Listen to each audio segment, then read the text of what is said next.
केंद्र में एनडीए की एक सशक्त सरकार जो है बन गई है। हमारे साथ जेडीयू के नए जो नवनिर्वाचित सांसद हैं सीतामढ़ी से देवेश चंद्र ठाकुर जी मौजूद हैं। सबसे पहले तो बधाई सर।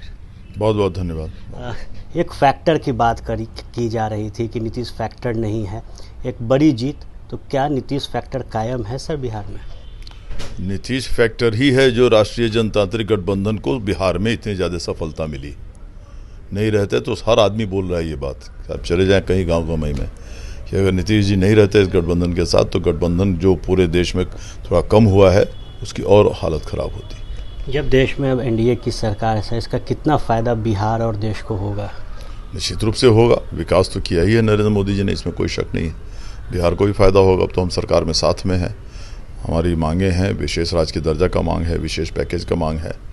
मुझे विश्वास है कि सफलता मिलेगी उसमें। जेडीयू कितनी मजबूत हुई है? पिछले चुनाव को देखा जाए 2020 के तो तीसरे नंबर की पार्टी रही, लेकिन अब प्रदर्शन बेहतर हो रहा है। क्या नीतीश जी के चेहरे पर वो चमक फिर लौट रही है? नहीं, चमक गई कहाँ थी? नीतीश जी के चेहरे से चमक कभी गई नहीं। 18 साल से वो काम कर रहे हैं, बिहार की सेवा कर रहे हैं, बिहार की जनता के लिए। वो चमक है तभी तो ये परिणाम अच्छे आए हैं हम लोग की, और उनके ही नेतृत्व में अगला विधानसभा चुनाव भी लड़ा जाएगा। मुझे विश्वास है कि पूरे पूर्ण बहुमत से हम लोग वापस आएंगे। आप दिल्ली में थे, उस दौरान एक चर्चा ये भी निकली, पार्टी के नेता केसी त्यागी कह रहे थे कि एक ऑफर है कि नीतीश जी पीएम बनेंगे अगर इंडिया अलायंस में आते हैं। अलायंस की तरफ से तो ऑफर आया ही था, लेकिन जब आप चुनाव लड़े हैं राष्ट्रीय जनतांत्रिक गठबंधन की तरफ से, तब ये उसके बाद ये ऑफर देना तो बहुत ही मैं समझता हूँ अपरिपक्व काम हुआ ये उनकी तरफ से।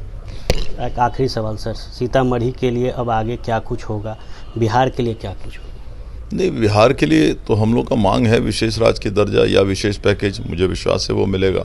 और सीतामढ़ी में जो भी काम है, हम लोग को रीगा चीनी मिल को शुरू करवाना है, रेलवे कनेक्टिविटी नए बढ़वाना है, जो भी काम वहाँ होगा जो केंद्र सरकार से संबंधित है उस पर पुरजोर काम होगा।